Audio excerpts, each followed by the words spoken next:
نەبەرد لە دژی پۆشینی زۆرم لێن لە نێو سینەماکارانی بوێردا.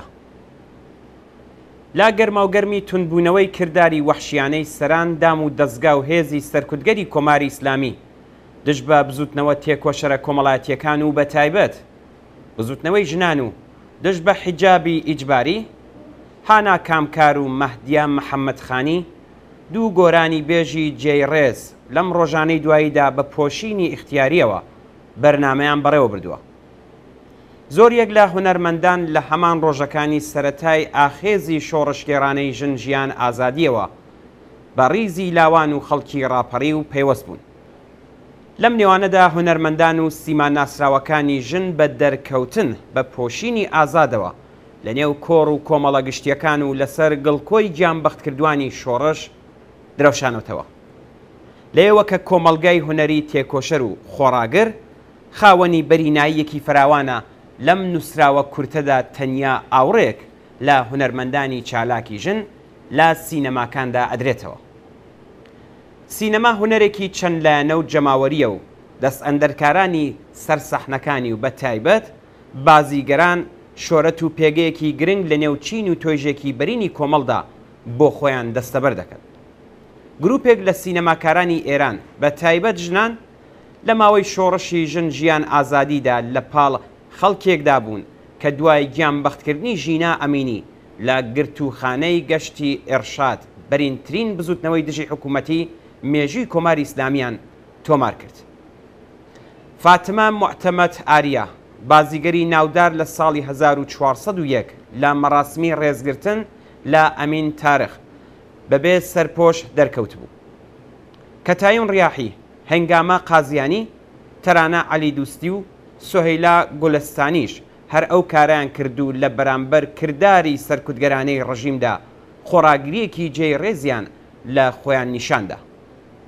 کەتایون ڕیاحی لە زمرەی یەکەم ژنانی سینەماکارانی ئێران بوو کە دوای دەستپێکی ناڕزایەتیە سەرتاسەریەکان حیجابیان لابرد و ماوەیەک لە گرتوخانەدا مانەوە.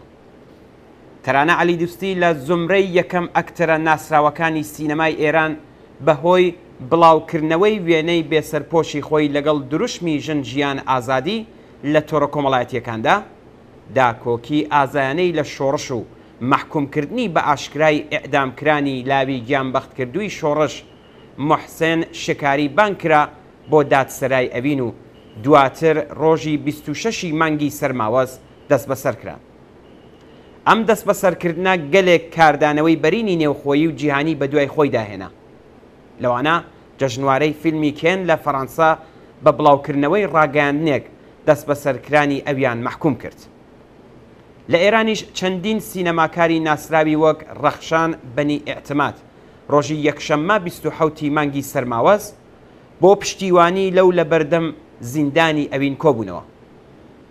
ڕۆژی ئازادبوونی خانمی عەلی دووستی واتە ڕۆژی 14 مانگی بەفرامباری 1401ش کۆمەڵێک لە سینەماکاران لە بەردەم زیندانی ئەوین چوون بەرەو پێشوازی. درێژەی خۆڕاگری سینەماکاران سەرانی ڕژیمی وادار کرد تا ئاستی گوشارە قەزایی و کۆمەڵایەتیەکانیان بەرنەسەرەوە.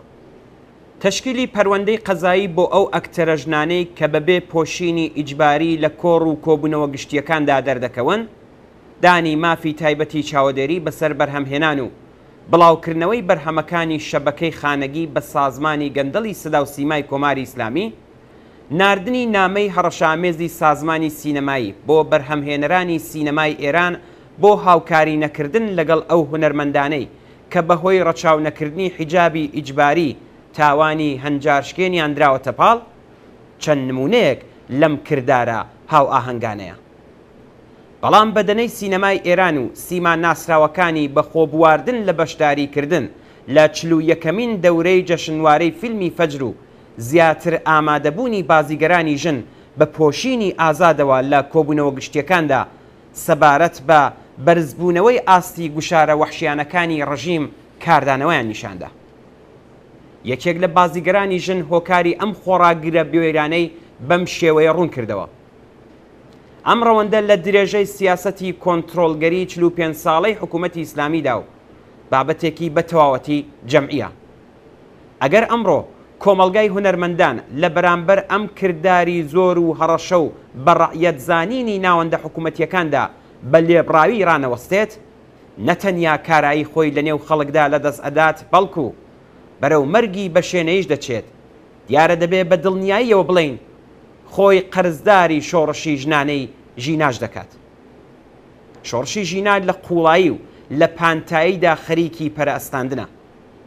هەڵسوڕاوان و پشتیوانانی ئەم شۆڕشە گەورەیە کە سەرانی ڕژیم و کەسانی سەربەوانی شپرز و هەراسان کردووە، بەردەوام بوارە کۆمەڵایەتیەکانی خەبات و خۆراگری هونەرمەندەکانی بووە کە بەش بە حاڵی خۆیان هەوڵیان داوە تا مەشعەلەکانی شۆڕش سەر لە نوێ لە شەقامەکان و لە بارودۆخی نوێدا و ڕیزی ملیێنی و لێک هەڵپێکراوەوە بڵێ سەدار بکەنەوە.